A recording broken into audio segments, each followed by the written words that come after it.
just for the record, I better say on this tape that we were just listening to a tape of a CBC program which was aired recently, and I'm sure we all enjoyed it, on chanting, on some of the history of it and what is still used in the world today. Chanting, at least as the world has known it and still uses. Some of the eastern areas where it is used in the Tibetan country, and then what's in France and what is now in Quebec. So just thought I'd say that so we know what we're talking about in this hour. Martin's suggested I also say a little bit in this hour, which is usually his, of course. I must say that I am thoroughly delighted that we could listen to this, that we could open this up, just open this door. I trust that no one had any religious feelings or attitudes or anything to meet while you listened. Surely we have let those things go so that we're always in position to share whatever needs to be shared and understood and released. In our own ministry, we have, well, at least I'll say I have carefully stayed away from this area, except for a few excursions here and there, partly because it seemed to me there wasn't an open field in which to work. There weren't enough open hearts and trust in the Lord that we wouldn't go all off in a crazy direction of some kind, and perhaps because there wasn't the generation of substance that we needed so that we could get started, so the Spirit could activate us into some area in this field for true radiation. Obviously, we have to start generating some substance of even just interest, or to just, otherwise we're never going to get anywhere in any kind of field such as this one. So I'm delighted that this is opening up. In our own choirs, especially in the 2 units, we have taken occasions to do a very little bit of this, and it has always proven most excellent. Beneficial to us, yes, but one just felt the opening up of the sound areas so that it seemed as though pipes that had been full of stuff just were cleared. It's a little difficult to find the right words to describe what has happened.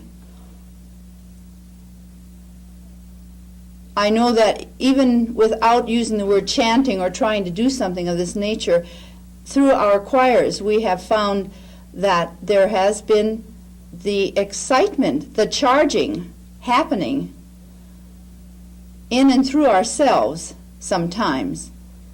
We have had people come to choirs and they're very tired physically and maybe even mentally and emotionally, and within the hour something takes place, some upliftment, some healing. This charging of which this man was speaking took place. So we have known something in this regard where we could let sound do something. I think the world of sound is just a wonderful one, particularly in relationship to music, but to all ways. And of course many things were said on this tape, I'm sure, don't particularly need to be emphasized to you again, that we need to know how to listen. If we don't listen, we don't hear, and we don't play a part in this regard. And I was interested in him saying that in the chanting, they were doing the Gregorian chanting, that if you can't hear your neighbor, you're not participating properly, that you're standing out. And immediately you do that, the whole value of what is being done is lost. I think we all know something about oneness, so I won't emphasize that point.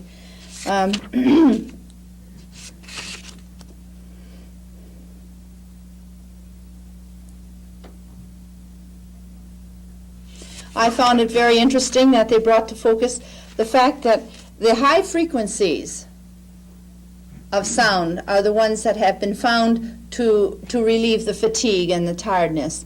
That the lower sounds have a different use. And this is, in a way, this is unfortunate, because if a person starts to go deaf, he usually goes deaf in the higher frequencies. And I wonder how many of us spiritually, in a spiritual way, have gone deaf, in the higher frequencies. Maybe that's why man's always trying to get up to heaven or get up somewhere to the top of the mountain, because he realizes he should get down, he should get out of this low frequency level. So that's another point.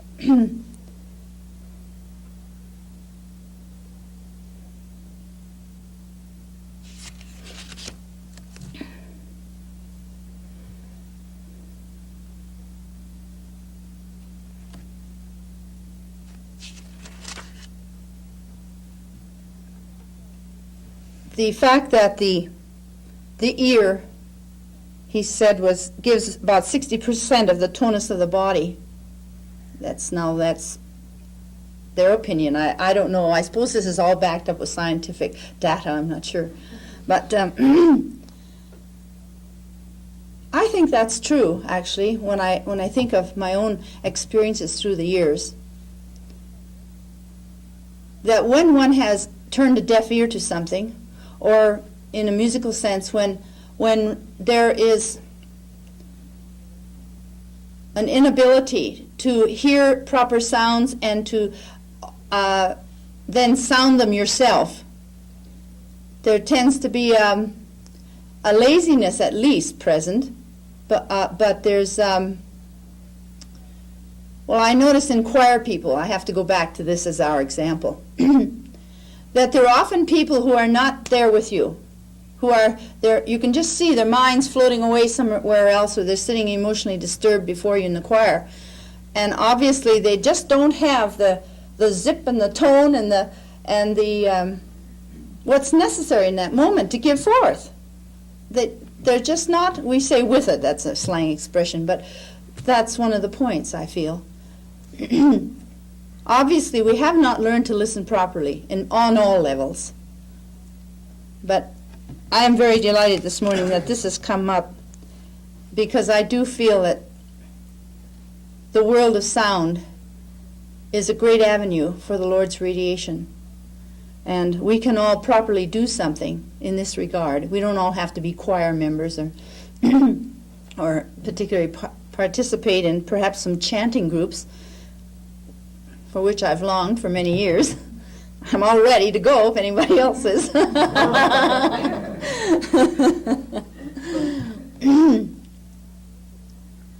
I would say one thing is, one of the reasons we haven't used this type of music before is because of the connotations in relationship to the religious patterns. They're masses or something or other, And I actually have spent hours looking through many, many books. There's much music in this regard available from early on. But whenever I'd have someone translate the Latin, it was always so awful, Lord have mercy on our souls sort of thing. And so I think, though, that we can probably start to use the English language. I don't see why not, in some fashion, in this regard. Perhaps not as it's been used up to now, but surely we have some masters of the English language in our ministry who certainly could provide us with some type of word formations, or words that mean something even. So we could start in a very elementary way, maybe. We have also started in the choirs lately in this regard of practicing a song with the vowels. The present assembly's doing that right now, right? How many are here from the recording choir, I wonder? Could you just stand up a minute and we start and just do a little bit of the how wondrous and great? Do you think you could do that? With the vowels? Do you think you could do that? You could? Let's see. Let me get the right note. King, how wondrous and great King. Oh.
With that singing, I'm sure that all of you, the ones who sang and the ones who listened, I hope the singers were listening too,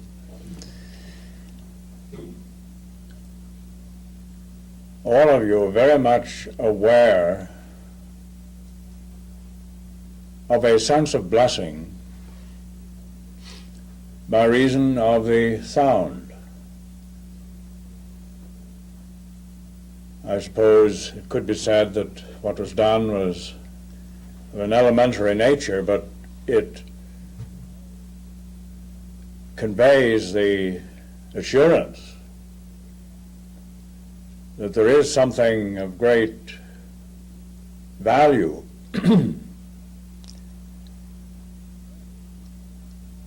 relative to this matter of sound.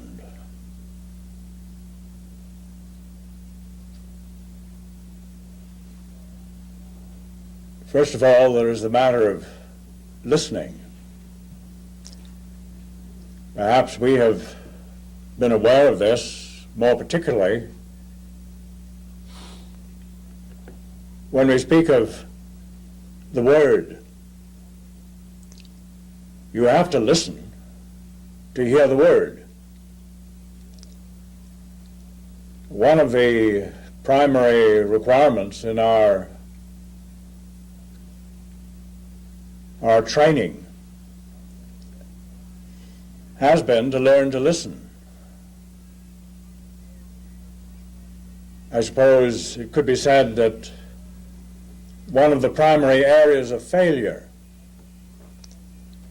has been in the failure to learn to listen.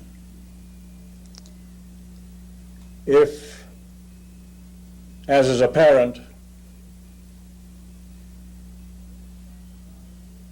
there is a rather widespread lack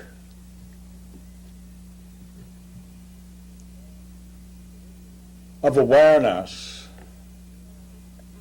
as to the real sound of the tone, it is simply because those concerned have not learned to listen. One cannot make the sound unless one has first heard it.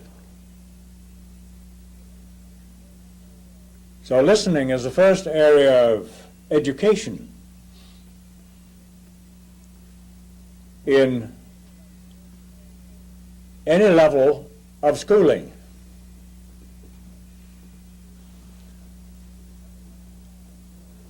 The very young child learns by listening to sounds. This is the way a child learns to speak. He never learns to speak unless he hears somebody else speak.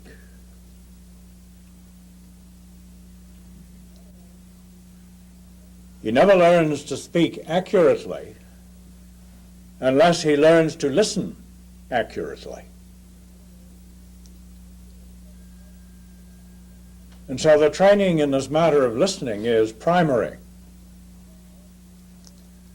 There are off-key notes, flat notes, garbled notes, sounded in living, which indicate, I'm speaking of the emissary world particularly now, which indicate that those concerned never really heard the tone. They never listened. We have to listen if we are, listen to the word, if we are to speak the word. As was indicated in the area of chanting, you have to be able to hear your next door neighbor before you are able to provide what is needed yourself. And if your hearing is lost by reason of an endeavor to make the sound yourself, you've lost participation in the whole exercise. We see all these things relating not only to the matter of chanting, but to the matter of living.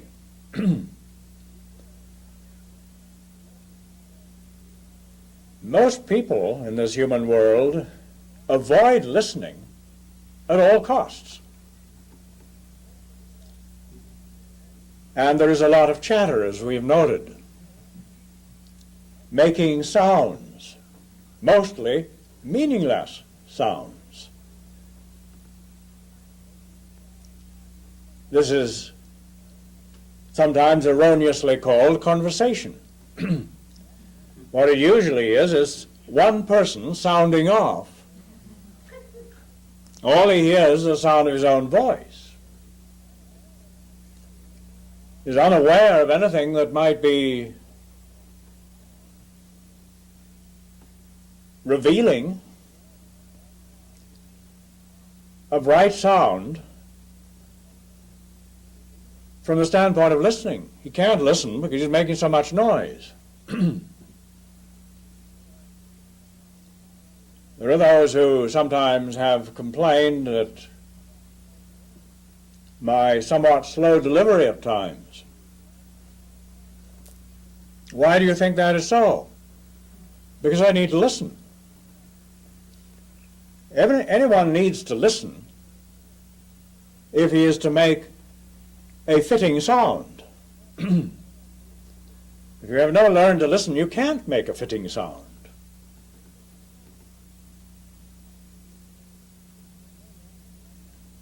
So we see what might be called this principle of reality as relating to all our affairs. Now, in the consideration of the matter of chanting in this program, I thought what the man was saying about God was to the point, from the standpoint of the human approach. He says, it's not going to make any difference to God whether we sing or not.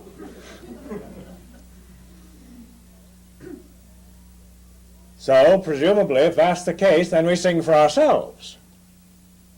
But that, obviously, would be a self-centered approach. We might chant in order to charge our brains. But why? Why do we need charged brains?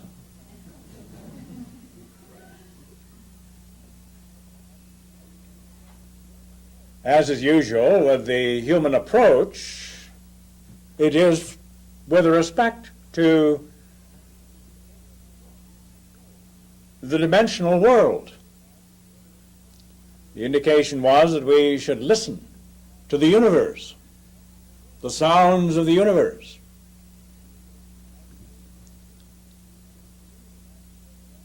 Do you think that's really what we should listen to?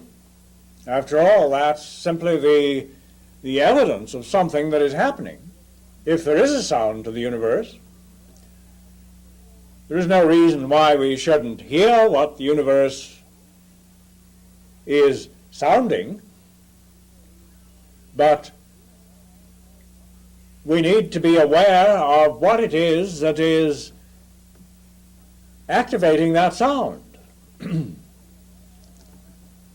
we never become aware of what is activating the sound by listening simply to the external sound. Our listening is to the Word. He used the word logos, but then that translated apparently in his consciousness to the evidence in material form, in dimensional form, of the logos.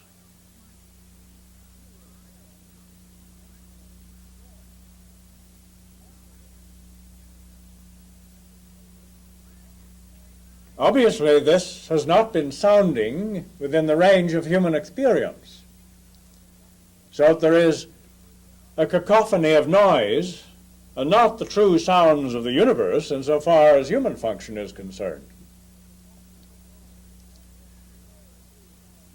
The idea which occurs to the human view is that one should therefore get oneself attuned with what is occurring in the rest of the universe by listening for the sounds of the universe.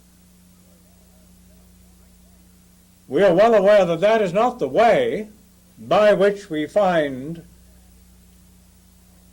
what the sound really is, because the sound is simply, the sound of the universe is simply the reflection of something else. And it is that something else with which we are concerned. I suppose it may be said that beyond man, in the creation here on earth, everything else is rather naturally capable of associating itself with the dimensional sound.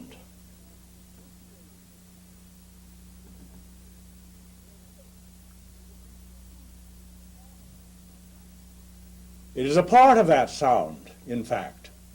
But there is a distinction insofar as man is concerned. Because man is the means by which the word is spoken rightly. So our listening needs to be of another nature. I notice he said, well, keep your eyes on the earth, don't look up. That seems rather peculiar instruction. We have a responsibility for all that is present in the dimensional world. And to handle that responsibility, there needs to be attunement between what we are and the dimensional world. That is true. But usually, the human nature approach is to assume that one can establish that attunement by finding out what's going on in that world and then attuning ourselves to it. This is like Dr. Bradley, I recall, in the matter of natural childbirth. We have to look at the animals to find out how we should function when it comes to childbirth. Well, isn't that getting things backwards? Actually, of course, by looking at the animals, there may be a recognition that the animals are moving naturally with something that we should be moving naturally with. But that movement is only made possible by reason of the fact that there is what we have defined by using the word spirit. The spirit of action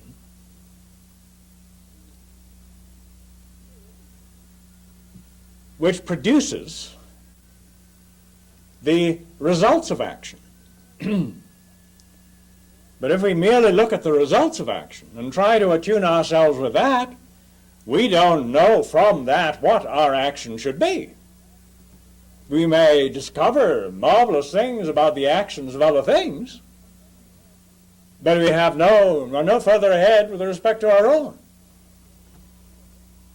Because obviously the attunement that is required is spiritual. Now, for this to become known in experience requires what we have referred to as the generation of substance.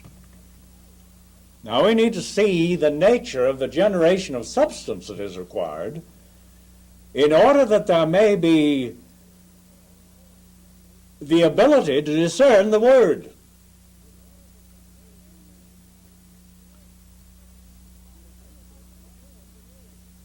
The invisible, undimensional, unmanifest word is completely and absolutely unknown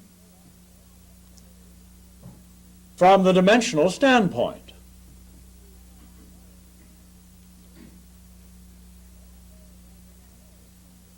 The only way it becomes known is as there is substance in which it may emerge into our own experience. We know from our school days and experience in various ways that sound requires a medium if we are to hear it. You don't hear any sound if there is a vacuum. The bell ringing you don't hear it. Bell ringing in the glass jar or whatever, out of which you pump the air and gradually the sound fades away. The bell's still ringing away there. So it requires substance to discern. Now, the substance of discernment is at various levels and of various consistencies.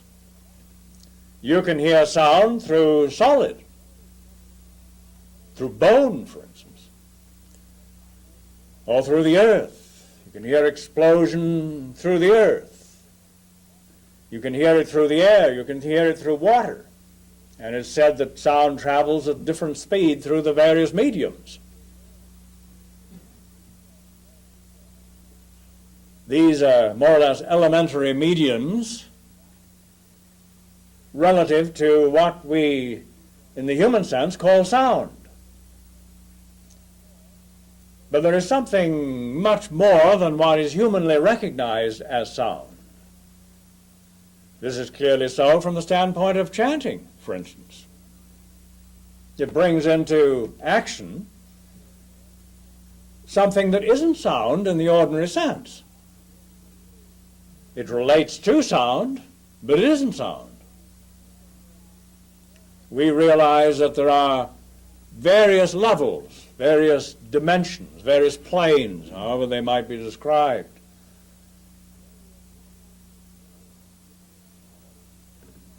of substance. At least this is the way we describe it.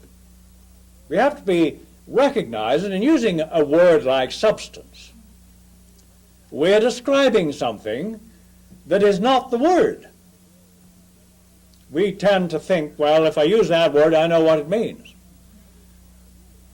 Well, we may know what it means to us at certain levels of our understanding, but we also, I'm sure, are very aware that our levels of understanding are quite restricted. So with respect to any word we may use, as I'm sure we all well recognize, there are levels of understanding which will not be experienced as long as we hold on to the idea that we already know what the word means. And this is what has happened so much in the emissary ministry, hasn't it? Because there has been so much that it has been assumed that we understood, when all we understood was a very elementary aspect of something that is really vast in its wholeness.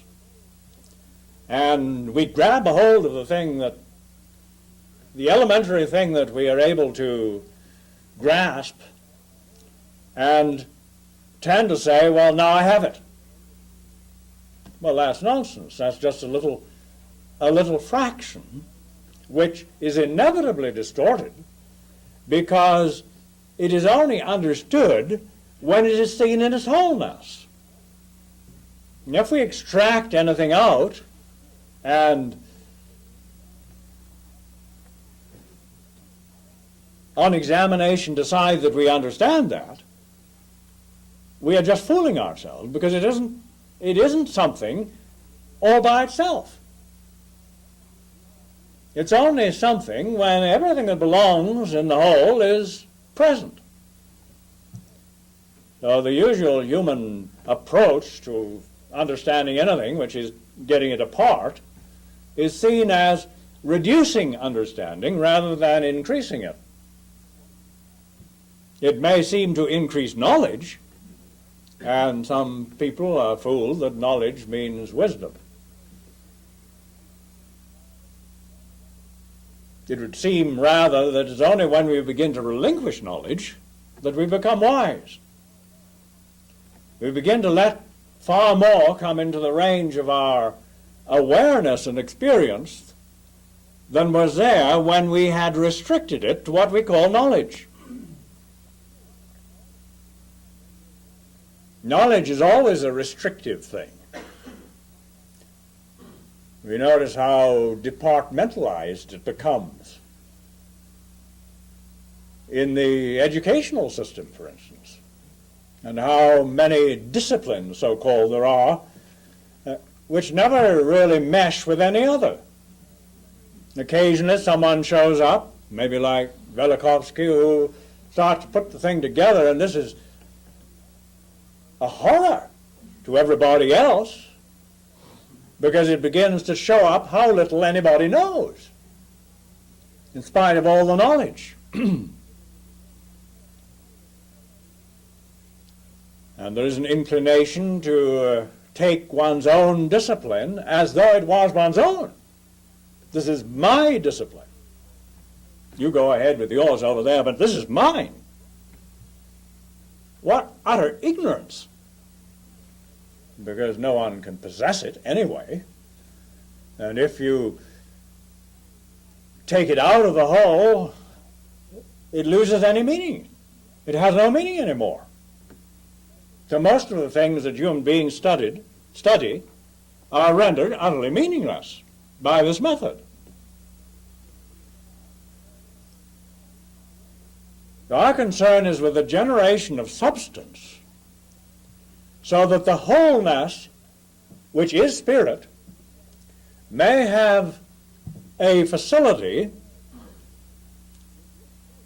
in which to reveal itself.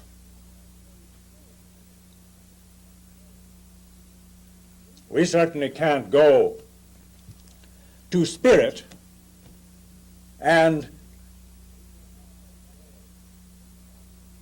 have a revelation simply by reason of spirit.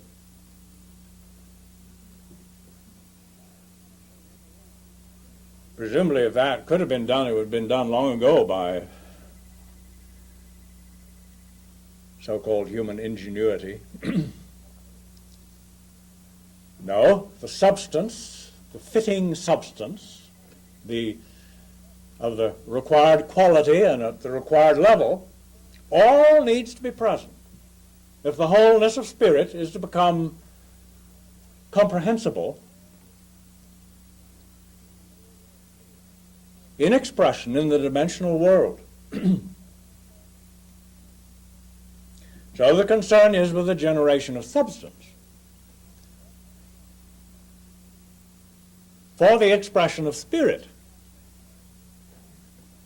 not for some human nature purpose of its own well-being. Human nature is not going to be very well anyway.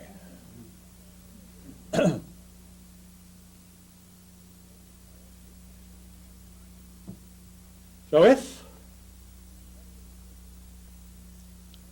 there is a recognition that through chanting, for instance, a certain level and quality of substance can be generated, thereby making possible the greater revelation of spirit and experience and in expression, that's fine. But I really don't know, from what was said, at least on this tape, what the point of chanting was. Insofar as all those concerned in the matter, they knew something, they'd discovered something, they'd seen something, and it related perhaps partly at least to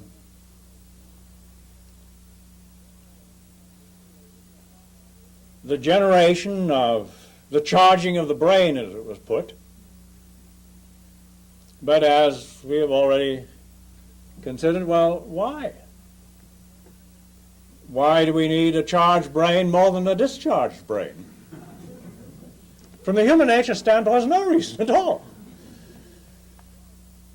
It merely fools people into imagining that they're getting somewhere, they're making progress somehow. But no progress occurs whatsoever except on the basis of the action of spirit.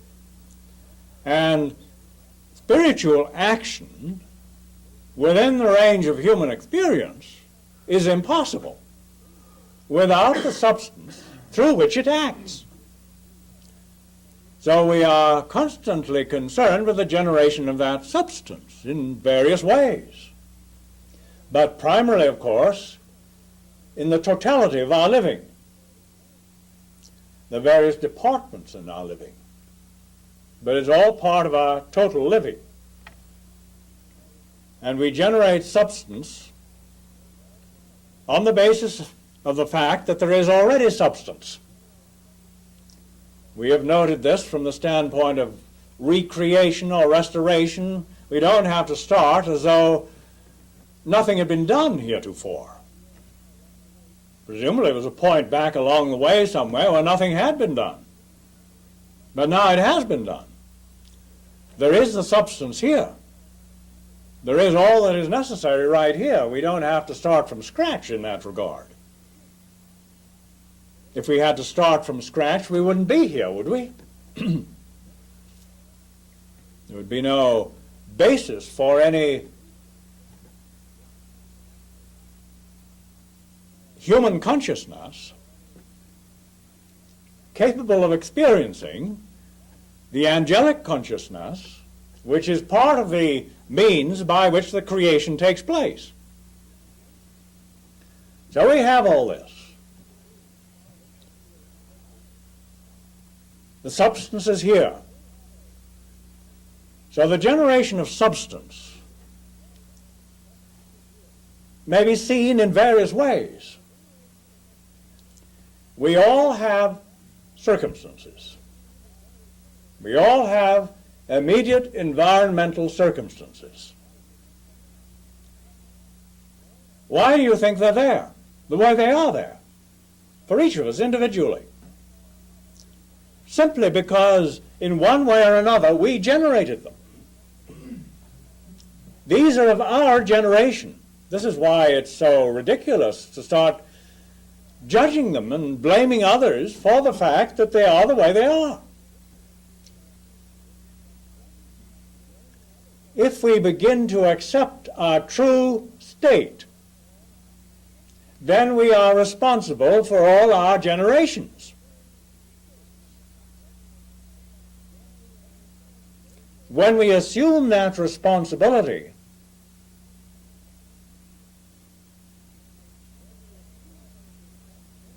in the expression of the reality of spirit, then all our generations are perfect. It doesn't matter how they look, judge not by the appearance. They're all perfect. There may be a good deal of evil present, which looks like evil to many people. But it's all then part of the perfect creative process that is now in operation because we're there. Now, obviously, in the past, we've generated a lot of stuff that we don't like. but it's there because we generated it.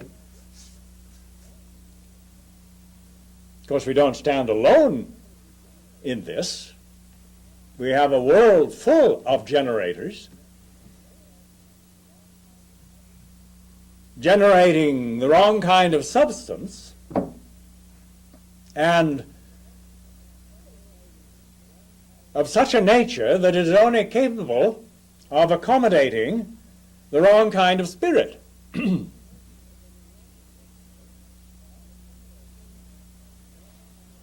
So obviously there is a need for the transformation of the forms in which the substance is now manifesting, and a transmutation of the substance itself, so that we fill out the, I suppose from the human standpoint, what might be called the potential design, where the substance should be. And when it's there, the design is in it, because spirit was there already.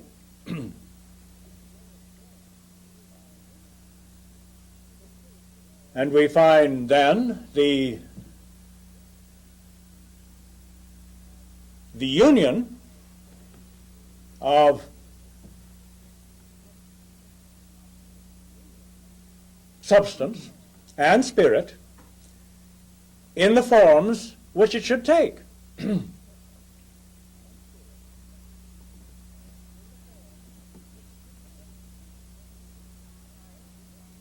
So we do generate our own circumstances.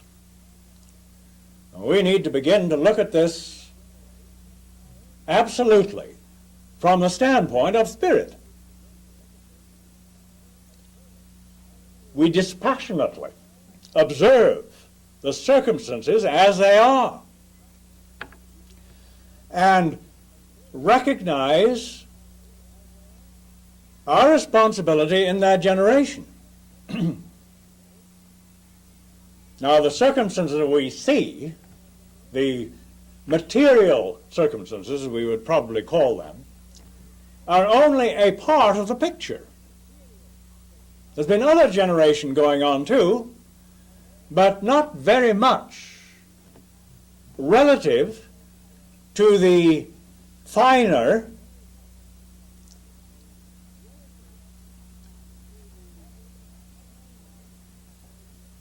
levels of substance that are required to allow the clear design of spirit to be made evident. Human beings become expert in generating coarse substance. Just look at the circumstances of the world. Coarse substance, which has to a very high degree been divorced from the working of spirit through fine substance, because there wasn't any fine substance. We have the responsibility of generating the fine substance. And we discover that there are various ways that this may be done expeditiously when the approach is made from spirit, and not from a human nature standpoint, which is trying to use anything it can lay its hands on to benefit itself. Human nature feels it will be benefited by charging the brain some more. So it uses chanting for this purpose, to benefit human nature. And while there may be a certain amount of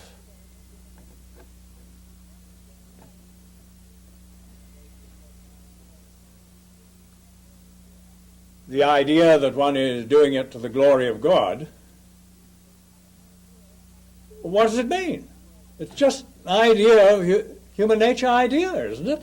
An idea of the mind. What does it mean, glorify God?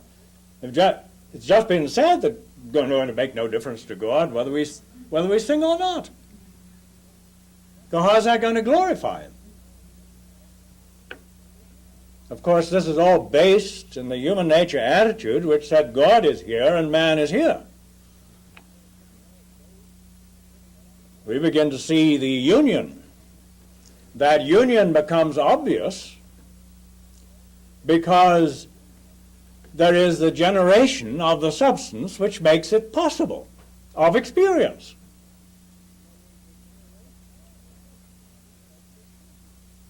Of our experience. Just because we don't experience something doesn't mean that it doesn't exist. It merely means that we don't experience it, that's all. If you are totally deaf, you don't hear any sound. That doesn't mean the sound doesn't exist.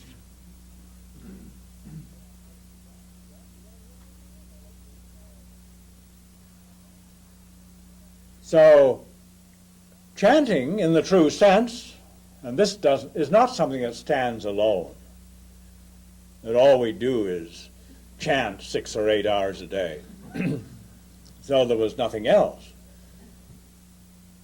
This is the way to charge your brain.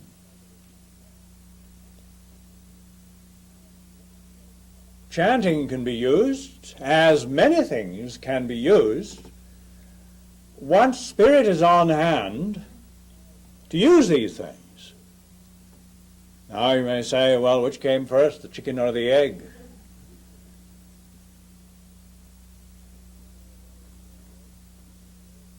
They come together, don't they? If there is oneness, obviously they come together. You can't separate them.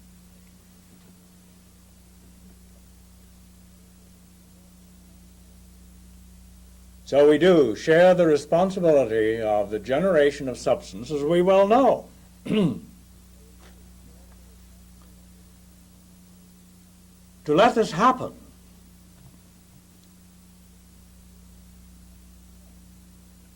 we need to be at the point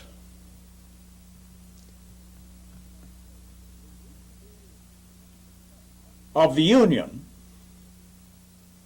of spirit and substance. We have spoken of this on occasion as a crossover point. There is something being generated from below, and there is something present from above.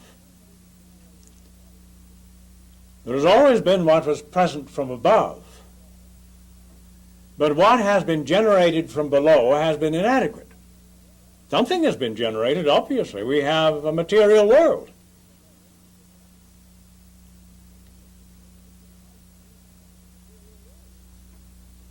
Our place, our position, if you like, is at that crossover point. And a point has position but no magnitude.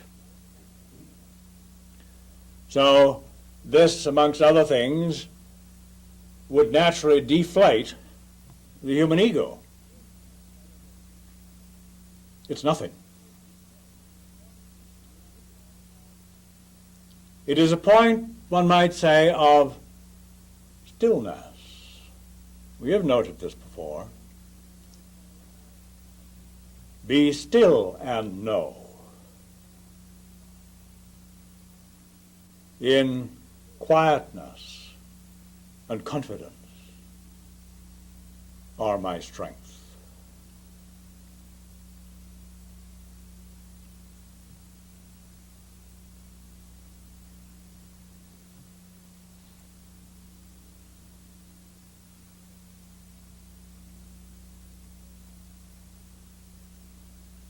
There is the Word.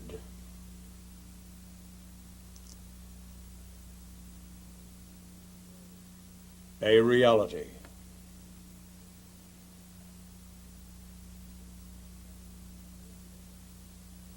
There is the generation of substance by reason of our living. They come together at this point, which is our proper positioning. And we know the truth, consequently.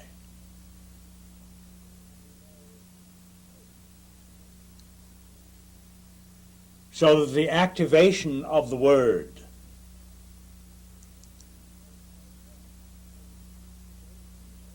may flow forth into the available substance,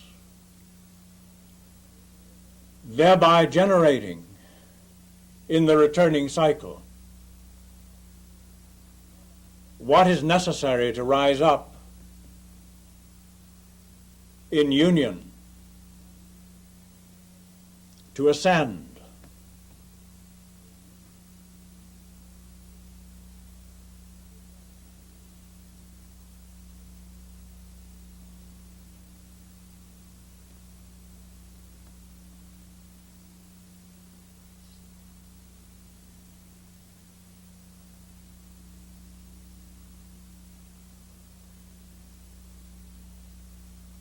In quietness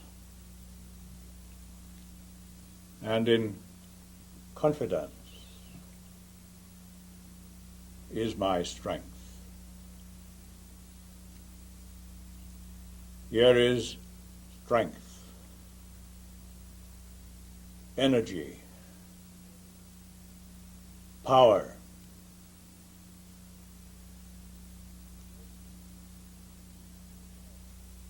emerging into experience because of the substance that is present. We don't generate energy. We generate the substance which unifies us with the energy that is already present.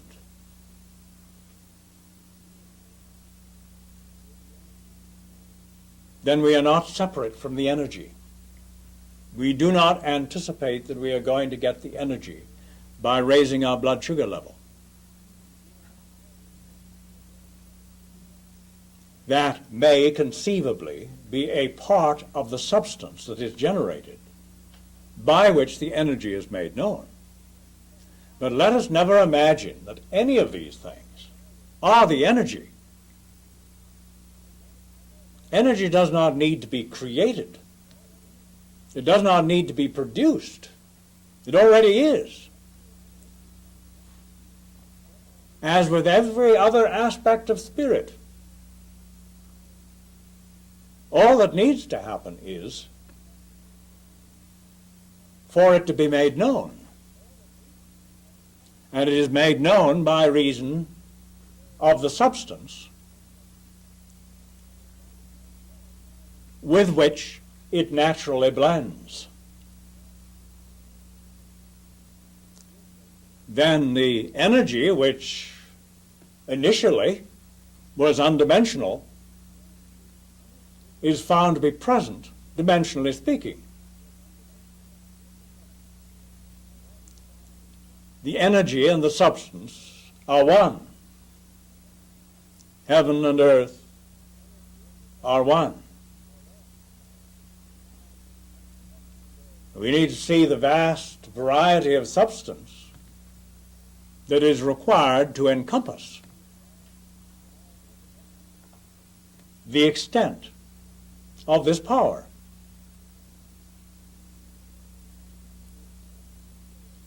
I just mentioned the material circumstances. That's the very lowest level of generation. But we are constantly generating substance, and incidentally also dissipating substance. We have noted one of the ways of dissipation relative to noise.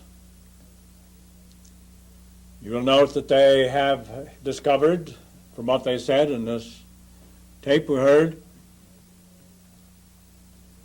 that some sounds are discharge sounds, and some sounds are charge sounds. The chanting is all within the range of the charge sounds. But obviously, with the indiscriminate production of sound, noise, in the human nature world, the vast majority of it would be discharge sounds. Dissipating energy because it's dissipating substance. dissipating the substance in which the energy would be made apparent. And if the energy isn't made apparent, it seems as though we have lost energy. But there is no less energy, merely less substance, or less of the right kind of substance. And it is human behavior in its various aspects that either generates the right substance, of the right nature, of the right quality, capable of rising to all the levels that it needs to occupy, or we can dissipate substance, discharge substance, or merely generate it at certain levels, which certainly will not allow an adequate experience of the creative power which is available. Now, human generation, such as it is, any that has lasted any length of time, has tended to be of quite a low vibrational nature, and it permits the experience of power of a very limited sort.